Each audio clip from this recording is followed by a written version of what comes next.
무죄란다고 이걸? 무죄. 무죄까지 나올 수 있다. 이거는 무죄는 미친 짓이고 얘는 죽어야 돼요. 어쩔 수 없이.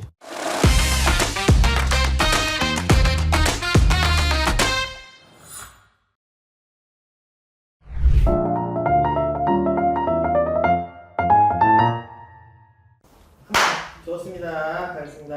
오징어 게임의 프론트맨이 구속이 됐다면 이분의 형량은 얼마나 될까요? 사형이죠, 사형. 사형. 사형 말고는 제가 봤을 땐 답이 없을 것 같습니다. 안 하면 정신 나간 거죠. 이 상황에서는 무조건 사형을 구형을 해야죠. 그러면 만약에 프론트맨이 미케에 이렇게 변호사를 선임을 했다고 치고 변호를 하신다면 어떠한 전략과 방향으로 가실 건지 그게 좀 궁금합니다. 실무적으로 생각을 해야 돼요. 이거는 이제 증거 싸움이기 때문에 잡혔다 할 때 중간에 잡혔는지 게임 다 끝나고 잡혔는지가 중요합니다. 게임이 다 끝나고 잡혔다 그러면 증인이 한 명밖에 없을 가능성이 있어요, 이 사건은. 그래서 자료가 굉장히 부족할 가능성이 높다, 실제로 사건이 됐을 때. 주의 깊게 봐야 될 게 몇 가지가 있어요, 내용 중에. 부대장이라고 하는 사람이 북에서 내려온 여자분, 저격수, 그분이랑 얘기한 게 한 7, 8년을 알았다 그래요. 그리고 이병헌이 한 게 8년 이상일 수 있어요. 그럼 7, 8년 동안 아직 문제가 없었고 증인이 한 명 있거나 없을 수 있다는 생각을 해야 됩니다. 456억 받고 입 다물고 있을 분들이 많죠. 그러니까 증인이 거의 없을 거다. 이병헌이 무조건 범죄단체를 조직하거나 살인죄의 주범이거나 이렇게만 가지 않을 수 있는 부분이 있어요. 이병헌도 어머니가 생존해 계시고 아내가 죽었죠. 상금을 1등을 해서 탔는데도 아내가 죽었어요. 그 다음에 게임 안에 있습니다. 그러면 이병헌이 이렇게 게임 안에 머무는 이유가 있어야 된단 말이에요. 돈이 있는데도 머물고 있다는 얘기니까. 그래서 이병헌은 어떤 수괴가 있고 도구로서 남아있는 걸 수 있다. 그래서 장악된 거다라는 프레임이 있을 수 있어요. 아직 지금 3가 안 나가지고 이병헌이 정확하게 정리가 안 되는데 이런 변론으로 해서 무죄 변론까지 가능할 수 있지 않나라는 반론을 해봅니다. 무죄란다고 이걸? 무죄까지 나올 수 있다. 이거는 무죄는 미친 짓이고. 아니, 이게 내용을 아니까 그렇고 증거가 없는데 어떻게 유죄로 만들겠냐. 자, 여기서 이제 기본적으로 내용이 나오는 건데, 사실상 양아치는 양아칠 수밖에 없고 건달은 건달일 수밖에 없다는 사건을 진짜 변론하면서 많이 느껴요. 핑크 솔저들 있잖아요. 그 동그라미도 있고 세모도 있고 네모도 있고 걔네들이 배신을 안 한다? 이거 현실적으로 되게 어렵거든요. 그러니까 분명히 배신하는 애는 발생을 할 거고 이 중에서 누군가가 어디에 시체가 묻혀 있다거나 이런 얘기도 분명히 할 거라고. 그럼 이 상황에서는 변호인이 사실상 붙는다고 하더라도 변론할 수 있는 건 딱 하나밖에 없어요. 이병헌이 지금 미치지 않고서 이런 행동을 했겠냐.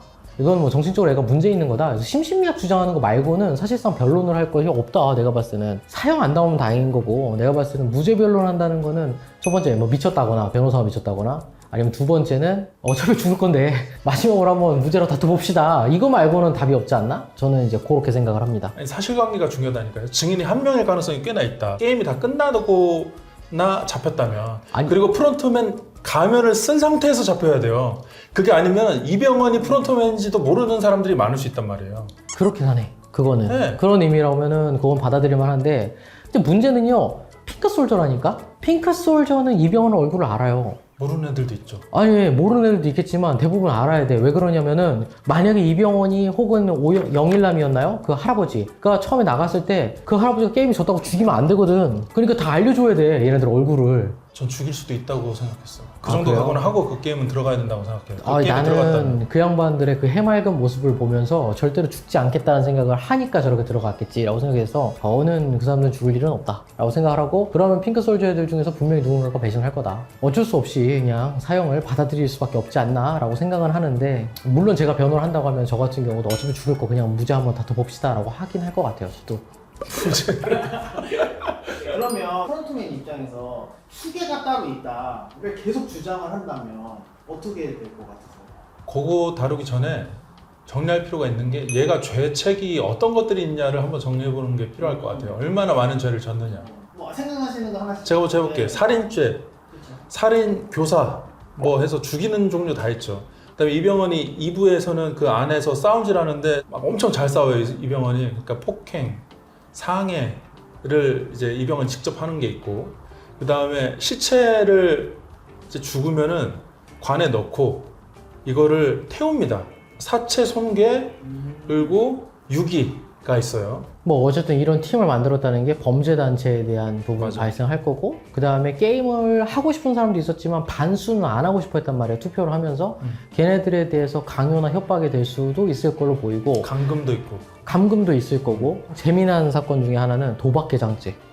그러니까 도박 개장죄가 되게 애매한 게, 야 이게 도박이 되나? 라고 생각할 수 있는데, 우리가 판례 상을 살펴보면 도박이라는 게 당사자들이 참석을 해가지고 승패, 우연에 의한 승패에 따라서 재물상의 이익이 왔다 갔다 했을 경우 우리가 도박이라고 한단 말이에요. 자, 지금 봅시다. 참가자들은 있어. 우연에 의해서 게임이 승패가 결정되는 것도 맞아. 자신의 목숨을 얻는 것도 있지만 돈을 얻는 것도 있어. 판례가 말하는 도박죄의 정의에 딱 맞거든요. 그러면 이 자체를 커다란 도박판이라고 본다면 이 도박판을 연 그 도박 개장죄도 이 경우에는 할 수 있다.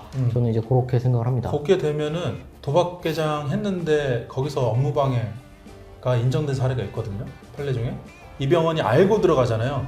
이게 도박이고 어떻게 돌아간다는 걸 이미 모른 척하고 있지만, 그러니까 사기 또는 업무방해가 될 수 있을 것 같습니다. 추가로.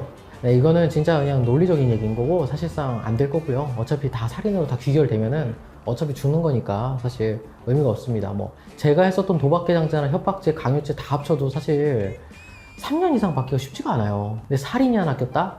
그러면 이제 사실상 거의 대부분 그쪽으로 흡수된다라고 생각하는 게 현실적으로는 맞을 것 같아요. 드라마상에서 장기 거래 같은 거 하잖아요. 그런 거를 이병헌이 알든 모르든 그것도 혹시 처벌이 될까요? 이게 저는 시즌 1, 2를 진짜 꼼꼼하게 봤었는데 너무 재밌어서 이병헌이 뭐라고 했냐면 나는 니들이 장기를 팔든 뭐라든 간에 신경 안 써 라고 하면서 죽이는 장면이 나온단 말이에요. 그러니까 신경 안 쓴다는 거는 어쨌든 그 내용을 알고 있다는 거고, 그러면 이거는 방조범으로는 무조건 처벌받을 수밖에 없다. 이거 별개의 또 죄가 되는 거죠. 무조건 죽을 수밖에 없네요. 얘는 죽어야 돼요. 어쩔 수 없이.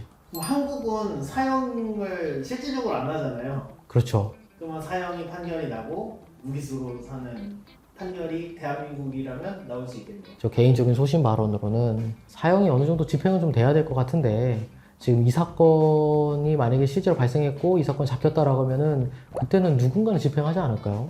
저는 이병헌이 거기서 일하고 있는 이유가 지금 아직 안 나왔잖아요. 그래서 일하고 있는 이유 때문에 좀 걸려요. 그게 이병헌이 무슨 거기 상관이야? 굳이 일할 필요가 없거든, 제가 볼 때. 재미로 지금 사람 죽이고 있지는 않을 것 같고, 아내가 간암으로 뭐 죽었다고 하는데 아기랑 아내가 살아있지 않을까. 그래서 살해 위협이 있어서 거기서 일하고 있는 거 아닌가.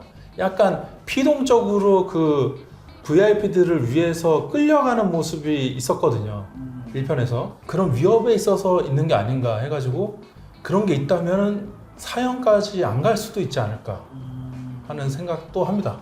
만약에 그게 있다면 있다면인데, 있다고 하더라도 피할 수 있는지 여부에 대해서는 문제가 되죠. 그러니까 위법한 명령을 수행을 해서 다른 사람을 죽이는 걸 인정해야 된다? 이거 사실 인정받기 쉽지 않을 것 같거든요. 근데 실질수계가 이제 진짜로 인정되면 얘네가 다 사형이 나오고 이병헌까지 사형이 될 거냐, 아니면 얘는 사형까지는 안 나올 수도 있지 않나. 두 분의 의견이 약간 다르네요. 저 이병헌이 착한 놈이지 않을까, 끝에 가면? 그래 약간 반전이 있지 않을까 그 생각을 해가지고. 또 두 분이 뭔가 형을 조금 예측해 보신다면 조민수 변호사님은 어쩔 수 없이 사형이다. 무조건 사형. 저는 무기. 무기. 알겠습니다. 야, 이거를 무기징역 한다고? 얘는 무기. 증인이 없다니까. 그럽시다. 그리고 이병헌이 잡혔다는 얘기는 아까 말한 대로 핑크솔저가 잡혀가지고 프론트맨이라는 애 있었고 얘가 시켜서 했습니다 할 텐데, 프론트맨을 잡았더니 얘가 그런 어떤 가족들의 살해 위협에 있고 해서 더 위에 VIP들을 불어요. 그래서 VIP가 잡혀. 그러면 경찰 입장에서 아니면 수사기관 입장에서는 이 VIP 잡는 게 이제 핵심이거든요. 그래서 얘를 잡으려고 이병헌이가 공조를 하면서 수사 공조를 해서 막 다불기 시작하면 얘는 무기는 나올 수 있어요. 그렇지 않아요? 요거 얘기를 잠깐 하면은 실무에서 공적조서라는 게 있긴 해요. 그러니까 어떤 범행을 중단시키거나 아니면은 다른 수괴를 잡게 하는데 도움을 준 사람에 대해서는 형량을 좀 깎아주거나 이런 걸 위해서 내 공적을 정리했다 해서 공적조서라고 하는데, 사실 이걸 어떻게 받는지를 대부분 모르니까 이제 보통 변호인들이 좀 대신 해주는 경우가 있긴 한데, 저는 그럼에도 불구하고 VIP를 잡았다 한들 이게 사형에서 내려갈 수 있을지는 조금 모르겠어요. 왜냐면 공적조서를 쓰는 사람이 누구냐면 경찰이나 검사가 해줄 수 있거든요. 근데 판단 내는 사람은 법원이야. 그러니까 법원 입장에서는 이게 큰 의미가 없을 수도 있어요. 그럼 만약에 거기 계신 분들이 다 죽었어. 증거는 하나도 없는데 프론트맨이 잡혔어요. 수사 자체가 쉽지 않지 않을까요? 불가능하죠, 수사가. 그러면 무죄로도 풀려날 수 있죠. 그럼 다 죽었다? 다 죽었으면 그럴 수 있죠. 다 죽었다 하면. 거기서도 경찰들 나오잖아요. 서장이 전혀 안 믿잖아요. 진짜로 이병헌이 가서 자수해도 못 믿을 내용이에요. 물론 이제 실질로 들어가면은 사람들이 없어진 게 있기 때문에 이 사람들 어디 갔냐 이 문제가 있어가지고 이병헌이 얘기를 하기 시작하면은 뭐 나오겠죠. 이병헌 인적사항을 다 얘기해야 되겠지. 얘는 어떤 사람, 나이 몇 살이고 다 얘기해서 어디서 싸우다가 갔다 거기 가면 피가 있을 것이다. 뭐 그런 걸 다 불어서 겨우 찾으면 모를까. 그게 아니고 자백이 아닌 상태면 이병헌을 집어넣을 증거를 못 찾을 수도 있지. 드라마상에서는 시체는 다 태우고 없애잖아요. 사람 죽였다라고 할 수 있는 실질적 증거가 없잖아요. 그러면은 살인죄가 성립이 될 수 있나요? 네, 사실 살인이요. 그것이 알고 싶다 같은 거 열심히 보시는 분들은 알 텐데 살인이 시체가 없으면은 살인으로 처벌을 잘 못해요. 왜냐면 그 사람이 살았을 가능성도 있는 거거든. 그 사람이 사라졌을 뿐인 거지 죽었는지 살았는지를 알 수가 없어. 그럼 입증이 안 됐어? 그럼 살인죄로 처벌을 못하는 상황들이 발생을 해서 그래서 사체를 찾으려고 그 노력을 다하고 막 범죄자들이 사체를 어떻게든 숨기려고 하는 이유가 그것 때문에 그래요. 나중 가면 뼈가 발견됐는데 그 뼈 DNA를 확인해 보니까 그렇더라. 뭐 이런 식으로 할 수는 있겠지만 지금 상황에서는 그것도 뭐 분쇄해버렸으면 어려울 거고 지금 그렇게 돌아간다면 아까 이 대표님 말씀하신 대로처럼 증거가 없으니까 무죄 또 뭐 불가능한 얘기는 아니죠. 그렇게 된다고 하면 무조건 죽이지 못한다니까. 무죄 있다니까 무죄. 피의자 특정 그러니까 저 사람이 범죄자인지 여부가 확인이 안 된다. 그러니까 두 번째는 그 사람들이 진짜 죽은 건지 여부가 확인이 안 된다. 예, 이 문제 때문에 무죄가 나올 수 있겠네요. 그렇게 된다고 하면 프론트맨이 구속이 됐다면 자기가 프론트맨이 아니라고 발뺌을 할 수도 있겠네요. 당연히 내가 프론트맨이면 나는 내가 프론트맨이라고 얘기 안 하지. 그렇죠. 제일 위험한 사람이 대장인데. 가면 썼으니까 어차피 내 얼굴 모를 거고 저 같으면 얘기 안 하죠. 아마 변호인도 그거에 대해서 얘기를 못 해줄 겁니다. 어떤 얘기를 못하죠? 그러니까 이 사람이 프론트맨이라는 얘기를 할 수가 없겠죠. 변호인은 못하죠. 변호인은 할 수가 알고 없으니까 있더라도 알고 있다고 뭐 말할 수가 하더라도. 없죠. 그런데 그게 있다고 하더라도 감금, 강요, 뭐 아니면은 범죄단체 뭐 이런 부분이 다 빠질 거냐 그건 또 아니에요. 사체가 없다고 해도 범죄단체라든지 이런 건 다 인정될 수 있으니까. 좀 정리를 좀 한번 해볼까요? 오징어 게임은 시즌 1 때도 너무 재밌게 봤었고 시즌 2 나오고 나서 바로 보진 않았었어요. 어쩌다 보니까 리뷰를 먼저 좀 접하게 됐었는데 다들 너무 좀 중간에 실망스럽다라고 그래가지고 좀 걱정을 하고 봤었거든요. 근데 넌 너무 재밌게 봐가지고 사실 시즌 3를 앞두고 이렇게 만든 건 당연한 거 아닌가? 이 정도면 재밌지 뭐 라는 생각도 들었고 거기 캐릭터도 너무 매력적이었었고 이거 법적으로 살펴보기 시작하면은 일단 재밌게 볼 수가 없는 게 가장 큰 문제고 프론트맨이 만약에 이 사건으로 문제가 발생했다? 지금 방금 전에 이 대표님 말씀하셨던 대로 저도 이게 어차피 무죄를 다투지 못하면은 사형밖에 없다라고 하면은 그게 변호인이 결정할 문제가 아니거든요. 이거는 이제 당사자가 결정을 해야 될 문제인 거고 변호사가 만약에 그 주장을 하는 게 싫다고 한다면 아예 변호를 맡으면 안 되겠죠. 근데 어쨌든 아마 이 사건은 부득이하지만 무죄를 주장할 수밖에 없지 않을까? 프론트맨 입장에서는 결론은 내가 봤을 땐 사형이다. 최종 결론은 사형으로 어차피 정리될 수밖에 없다. 천국이라도 가려면 인정해라 라는 식으로 얘기할 수밖에 없지 않을까 싶습니다. 저는 이병헌 씨 구속되시면 니케로 연락을 주십시오. 제가 무죄 만들어 드리겠습니다. 프론트맨 이병헌 씨가 아니라 프론트맨 무조건 무죄다는 아닌데 이병헌 씨가 저는 이 영상 흐름상 아마 선한 사람이 아닌가. 자, 동생을 보세요. 얼마나 형을 찾으려고 그렇게 악착같이 합니까? 물론 이제 형제간에 어떤 관계가 있어요. 그리고 어머님도 살아계시고 그리고 부인과의 어떤 아픈 상처가 있는 건 분명합니다. 그리고 성기훈을 그냥 죽이면 되잖아. 가볍게 그냥 죽이거나 처리하면 되는데 다시 게임에 들이고 그 사람을 다시 놔둬요.